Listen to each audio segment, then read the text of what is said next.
what makes an Australian festival better than an American festival? Everyone's so friendly and I think really leans into just getting a bit dusty and dirty and not being precious. I think the crowds in general in Australia, they're just like really up for it. They have so much energy. We played a festival the other day and then I got off stage and jumped in the ocean like straight after, and it was just incredible. Australia's actually, I just remembered that we also played One Night Stand this year and we got the sunset slot and that was stunning. So cinematic. Stunning. Like we feel so epic right now. You're like, you know what this needs? A Justin Bieber cover. Let's play Beauty and the Beast. Golden hour. It's got the good deep lyrics that we like. Yes.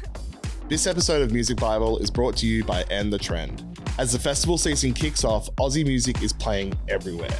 Live on stage, by the water, even in your own backyard. But here's the deal. While you're soaking up the tunes, don't forget about the sun. Did you know just 15 minutes in the sun can start to damage your skin, even if you don't burn? So remember to be sun safe while you're making memories. Skin cancer, let's end the trend.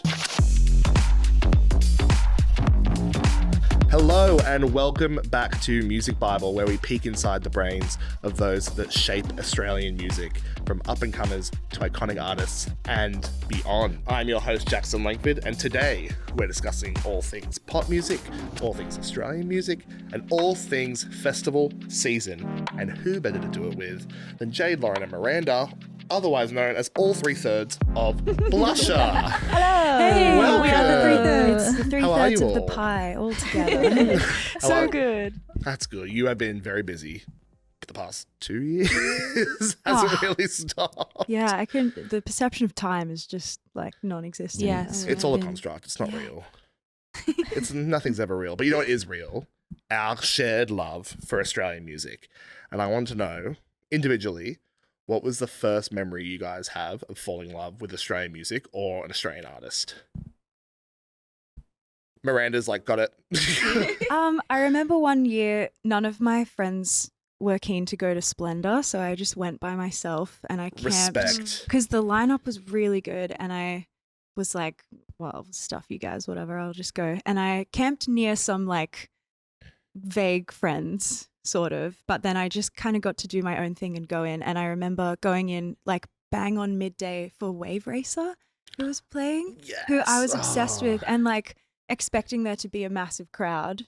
And I just was able to get like right up the front and just see his whole set, and it was so cool. Was and it an early set? Yeah, it was like the opening and the mix-up tent, the opening set, and I was just Rest like, in peace, Splendor, honestly. Yeah, I know. So that's like Rock You Tonight era? Yeah. Like Yeah. the early days. Oh, Yeah. OG Wave Racer era. It was so good. that's cool. Wave Racer, I feel like, is a real, like, if you know, you know. Yeah. Like, yeah. people who are into Wave Racer or know Wave Racer are like, he's the one. Yeah. What about you it's guys? so good. In terms of like Australian music, I have a really early memory of watching the Kylie Minogue music video for, I think it's Can't Get You Out of My Head, where she's in the white The sort of white, hood. yep. And I remember putting like a tea towel on my head and trying to reenact that video and being like, there are pop stars in Australia. Oh, that's so sweet. Where's the footage of that You tea will never towel? see that footage. And Music Bible exclusive. Well, that's an iconic video, and I feel like that's like, she has sort of paves the way. Yeah. Well, she like literally, she's the blueprint. Yeah.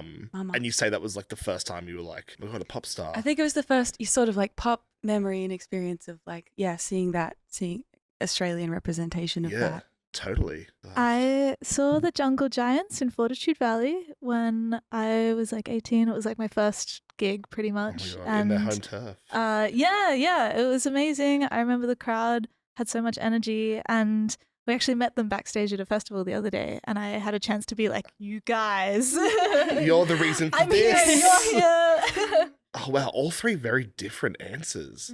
I guess that what makes you guys such a like textured band. So textured. Because I think so it's just like, so many well, it's textures. just so, So varied. It's so like, I think the vision for Blusher is like very sharp, but it's also like the music is so layered, especially on the latest EP, Racer.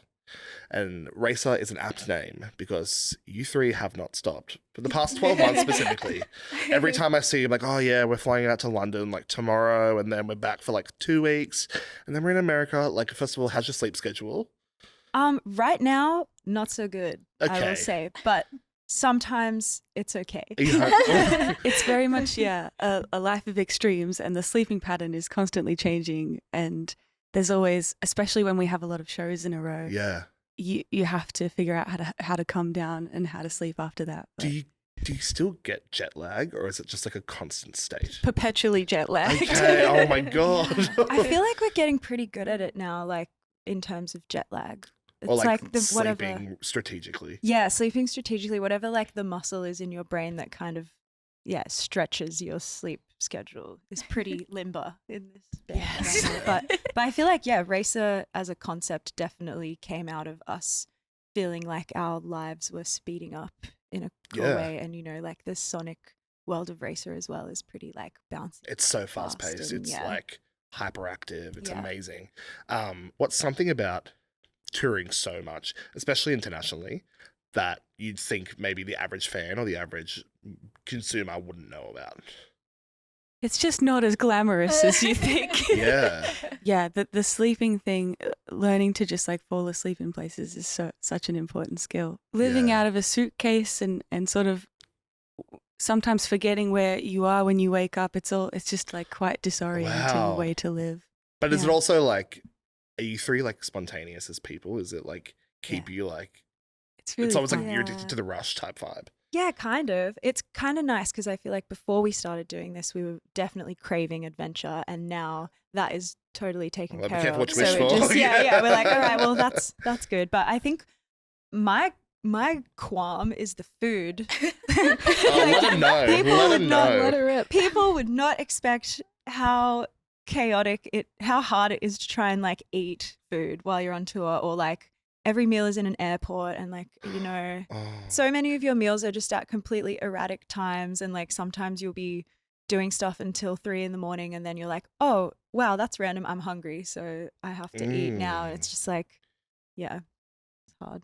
I am just reflecting on the year just now, and there was a point where we had like a month or so where we could have stayed in one spot, and we all individually went to different far places in the world. So I think that Of your own accord? like Well, it was yeah. there was not a tour. It didn't need to happen, but we are now in the habit of just moving around so much that 2 weeks in one place, it's like, wow, what a boring life. Boring, I'm this- retired yeah, at this point. Yeah. I'm a retiree. Where, this is more for my curiosity than out of the podcast, but what airport has the best food? Oh, great Paris. question. Oh, Oh, What was the one? straight in there. Brussels. Brussels has Solid. a chocolatier in the airport Crazy. lounge. With a hat Unbelievable. and everything. And He's he's like got putting- little flower yeah. petals. Sorry. Were you going to talk about I was the gonna flower say the petals. Yeah, yeah. Oh my god, Australian airports. Step it We need up. to step Where's it the up. chocolatier? But what Australia does have in abundance, especially recently, is something I think you guys are a part of, which is this like Ozpop. I want to say renaissance, but it's like almost like a surge. yeah. Like there's just been, especially post-COVID, there's been so many artists not afraid to just go full into pop in all its different colors and shades. And especially, I think, compared to maybe a decade ago, I think the scene was like much different. Who are the Aussie acts you guys are looking up to or use as like a reference point for the work you make? Contemporary or sort of Kylie? I've been thinking about the presets a lot lately. I feel like they have really paved the way in terms of production, especially. Yes. They just have so much energy in their music. So that's someone I'm Yeah, thinking about. I see the through line for the presets of Thanks. Blusher. I see that. Yeah, I think similarly, like production focused, there's such a cool scene of like female electronic people in Australia, and has been for a while, but like it's really coming a bit out of the underground now. Obviously, Nina Geraci's having a huge year, but also like Alice in Wonderland, Yeah. Nina Las Vegas, Anna Luno, like that whole kind of scene of girlies going really hard in the electronic space is really inspiring. I think Yeah. we take a lot of inspiration from dance music in general. Yes. And I think, production wise, that's really cool. Also, all of those women have done what I think a lot of Australian acts struggle to do and break ground internationally. Exactly. Yeah. yeah. Which is like super cool, especially for Yeah. I guess female producers, which is like electronic music is so male dominated. Mm. And then on top of that, they're Australian. Breaking ground internationally can be really hard. And you're right, this year it's been gangbusters. Like, I think we need a shot counter for every time Nina Geraci's mentioned on this podcast. Some up and coming female artists I've been loving, like, loving Alexia and Darcy Haven, Charlie Lucas, Holly Hebe. Yeah, so many good ones. Amazing ones. Because I feel like maybe like 10 years ago, 15 years ago, it just wasn't, the Aussie pop landscape was not the same. There was almost a bit of like, there was more Aussie pop stars, I would say, in the traditional commercial radio friendly sense. But there was like, culturally, there was this like weird shame around pop music at that time. And now I feel like we've come full circle. And with that has allowed people like you to flourish. Are you like happy to be a part of that and sort of been leading that charge? Because you guys are going so full forward. So proud. So Yeah. happy. You should be we proud. all would have loved to see a band like us. Like, that's the whole point we started the band, was just like, this is the sort of something we've never really seen before, especially in terms of like, we love to produce everything ourselves and just be so hands-on with every part of it. So it's nice to have created that. Do you, between the three of you, do you have a, I guess, favorite element of the song making process? Is it production? Is it lyrics? Is it choreography? Because I know you three tear it up on the stage. Yeah, we work backwards from the dance moves. Nah. I will forever and always be obsessed with melodies. That's the thing that always comes first for me. But I think it's really nice because these girls have made me think in new and different ways with writing, and they've taught me a lot about their processes and the way that they see music and hear music as well. Is it not hard, but were there things you had to overcome when it came to like your three individual humans with your own vision and your own brain and your own ideas, having to sort of meet a middle ground where all three of you are happy with the final product, but also all three of you feel like you've had equal creative input, equal say in what something sounds or looks like? What was the journey like to get to that point? Because now I imagine it's quite seamless. Or is it? I think that because we were all solo artists beforehand, we were so used to doing everything on your own and not just the creative process, but like every element of it. So there is something really nice about being like, oh, we can split this in thirds. Oh my God, beautiful. But I actually think a big part of collaborating is realizing that it's not always going to be equal every time. It's like, we're in it for the long haul. It's a long process, and sometimes you really want to execute someone else's vision, and that's like a big part of something we do. Particular songs will be more someone's vision than the others, but it'll all kind of come out in the wash, come back around. I feel like one of the best parts, or like one of my favorite parts of the whole career in general, is just the variety. Like, you get to our process is like getting to do every little different part. Like we can do melodies or lyrics or concept, and it kind of is different every single time we write a song. I guess we have kind of a routine, but it's pretty chaotic. Like we all just play like a little bit of every different instrument. Like we'll all take turns producing or doing different elements. And then also in the wider like career trajectory, like you do fashion stuff, you do social media stuff, like you kind of wake up in the morning and you have no idea like what your focus is, which I really love, like the variety of that. And it keeps the creative process so fresh, and you never really get in a rut, which is it's so almost like important. out of necessity at that point. Like you have, like, if you don't stay on it and excited, then everything will just fall on the wayside. And it's so fun having like show and tell and bringing in things that we're all excited about, and we have so many different influences between us. And true. Well, speaking of showing and telling, one thing. So I'm killing it with these segues. Oh my God. Wow. No, I'm going to ruin it by doing that. Henceforth. But one thing you guys are sort of excellent at is a cover. I would say, I mean, anyone can cover a song, but you three are excellent at making a song that's not yours, feel your own, adding that blusher spice to it. And you've done it sort of like multiple times over. What makes a good cover song choice? I feel like maybe we're drawing on like collective many years of experience at the pub with an acoustic guitar. That's you true. know, It's all busking doing- now. Well, it comes back to busking. Vance Joy. Comes back to Riptide. Yeah. Always Wow, comes we have back so much to to thank Riptide. Vance Joy for. Always right down to the Riptide. What was the question? What makes a Well, good song choice? Like when you're sort of figuring out what songs to either remix or perform, what is it just like I like this song, I want to perform kind it? of. Yeah, Yeah. it's Right, got to okay. have an element of fun, an element of like lyrical depth that we're, obsessed with. And I think we have this saying that's like hard, deep, and fast, which is like it's got to go hard. The Period. lyrics have got to be deep. Something not Has to not be always fast, Yeah. but yeah. And I think we do enjoy like a little bit of a mashup too. Yes. Guilty of that.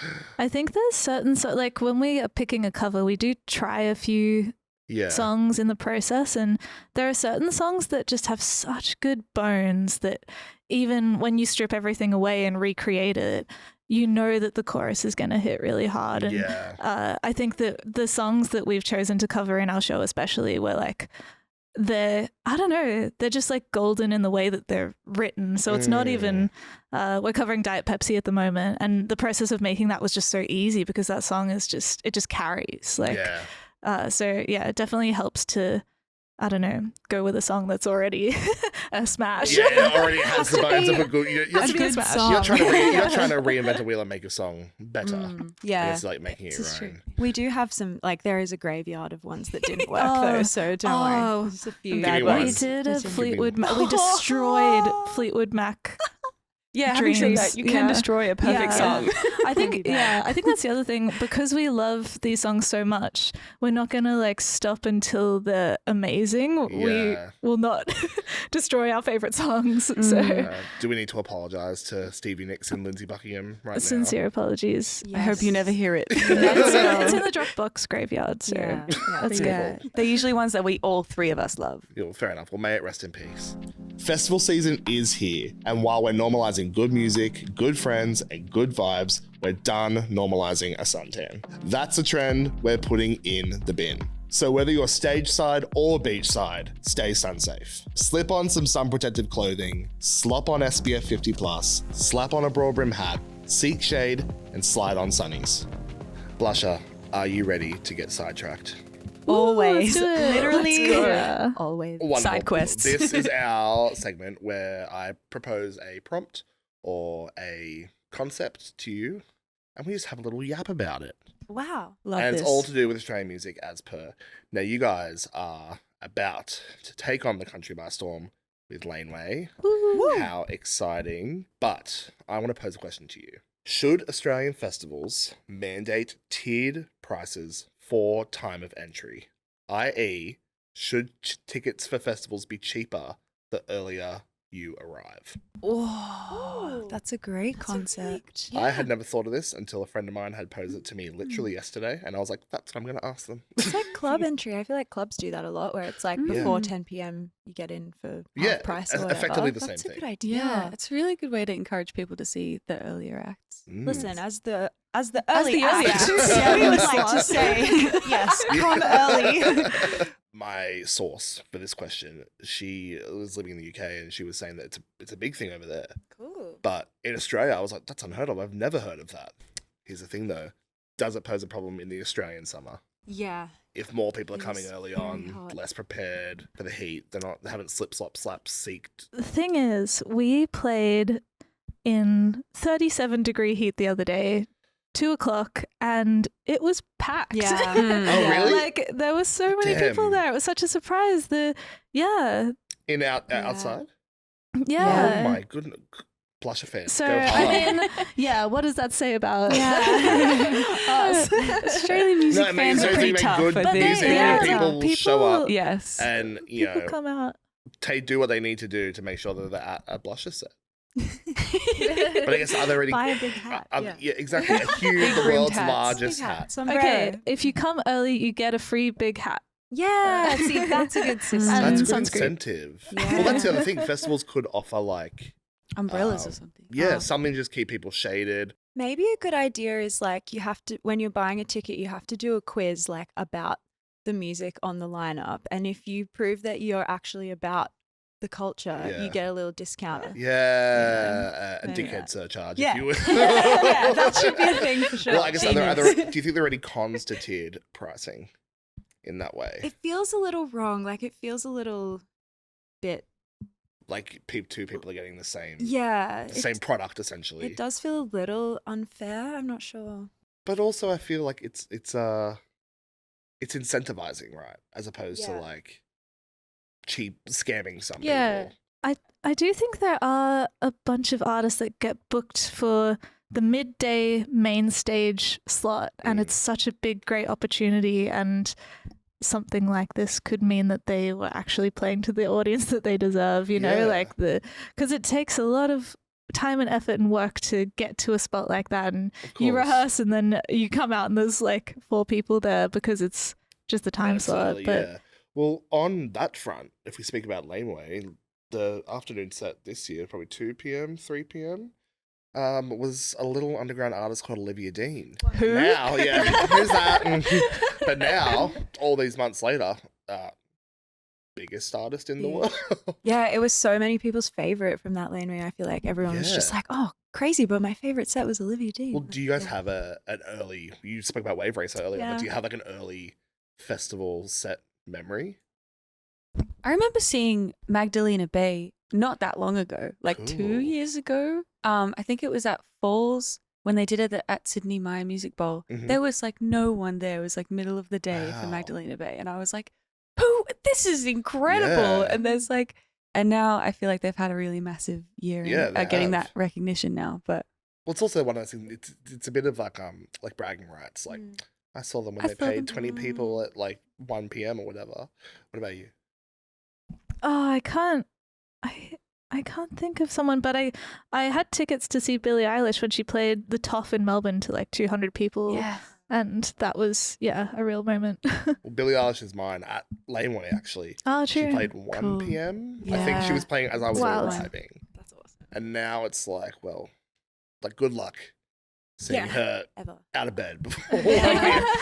She's not playing a show unless there's like 100,000 people there. It's been sold out for months and months and I've seen Blusher play a lot of shows actually around 1 p.m. A lot of early sets. But is there something in playing a festival set in the daytime that feels a bit more like festival-y? Yeah. It feels a bit naughty or something as well, because it's like the music we're playing is so for the night time. Yeah. And it's specifically like pretending, like clubby and rave by title. Yeah. Yeah. It's like pretending that it's 3 a.m. and like, but yeah, it's so nice to see. Well, this festival we just played, we were just looking out onto the beach, and it was like sunny, and it's so nice to play outdoors and in the sun. Australia is actually seeing the trees. I just remembered that we also played One Night Stand this year, and we got the sunset slot, and that was stunning. Dream. So cinematic. Like we feel so epic right now. You're like, you know what this needs? A Justin Bieber cover. Let's play Beauty and the Beast. Golden hour. It's got the good deep lyrics that we like. Okay, well, as you've obviously done both sides, you've played festivals, you've obviously attended festivals. What's the perfect time to get to a festival? Take everything we just spoke about out of it. If you had to pick one time that you could only arrive at a festival for the rest of your life. Oh my what time God. would it be? It's all, but like it always depends on the lineup. Like I would go so early depending on who's playing. But if that was not, if I'm putting that out of my mind, like 1:30. I'm going to say like 2.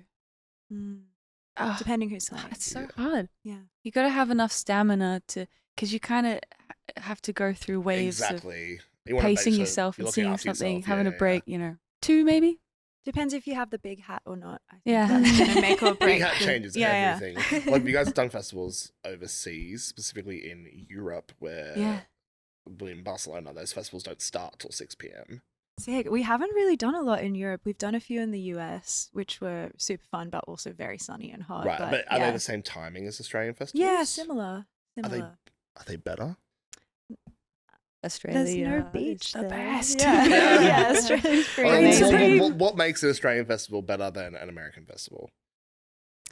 if you had to sum it up? I think like something about the audience, something about the culture of the Sorry, audience. just have only a dark thought. What? Say it. I feel like I know the vibe you're going down. I just feel safer. Yeah, that's feel fair enough. safe. Well, beyond that, Everyone's so friendly, and I think really leans into just getting a bit dusty and dirty and fully embracing like that side of it as well, and not being precious.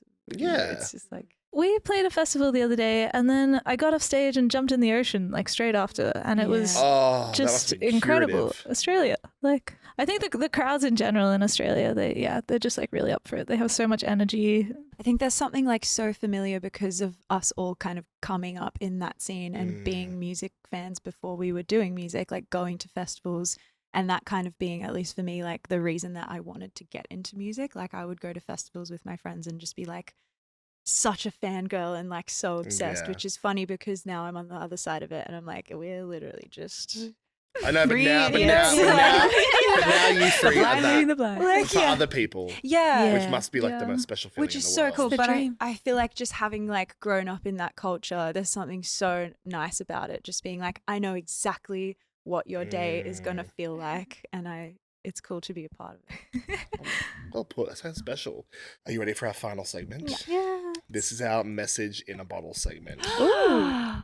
Magically appears. A quill. Thank God. This A quill comes has in two appeared. parts. First, there's a message in a bottle that I'm going to get you guys to read out. It has been left by a previous guest. Yay. Cool. Feel free to retrieve the bottle. Get the message, man. Hopefully it comes out nice and smooth. We did get it stuck once. This is so cute. I haven't read this question. I have no idea what it is. Oh my It God. could be Could be anything. like Wow. Could be hate mail. existential. It could also be what you have for breakfast. Thousands of years old. Yeah. Fetched straight So- from the ocean. Yeah. If you could play any city in the world, where would it be and why? Ooh. Oh. Okay, I'm gonna amend slightly. You can't say your hometown. I can't say Dolby, Queensland. Why not? That's the dream. I want to go back there and Well, play yeah, a show. maybe Dolby's allowed. It's not a city, I guess, but yeah. Cool. City. The lost city of Atlantis. Atlantis. I can only think of fantasy places. Wait, Atlantis. That would be amazing. You're cooking there. Right. Atlantis. Well, now that you've said Barcelona, I really want to go there because that sounds awesome. It's one of my favorite cities I in the speak world. a teeny tiny bit of Spanish. Wonderful. Solo poquito. That's all. But that's literally it. But that would be really cool. Yeah, I think some European festivals would be Well, so yeah, I fun. also think Barcelona's vibe matches Blush's vibe as far as like Sonics. Or like Brazil. I also want to say Perth because we are trying so hard to get there and there's so many people in our DMs being like, why aren't you coming to Perth? Oh We're my trying to get to God. so hard. so far We're away. going to come to We Perth. promise. What, We what, wanna what, are the, come. what are the barriers? It's Besides very being so far. bloody far It's away. far and it's just budgetary. Yeah. reason. I learned yesterday that it's Cute. quicker to fly from Sydney to New Zealand than it is to fly to Perth.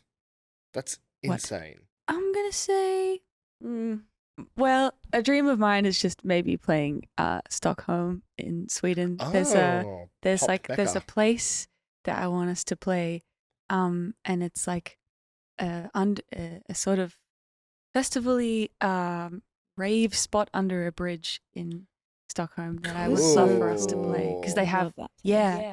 It was just like kind of a nightclub spot, but now they have more live music acts there, and that's like I would love for us to do a show Yeah, there. lock Ooh. that in. So we have Stockholm, Perth, and Dolby I'm also. sticking to Dolby. And Atlantis. Yeah.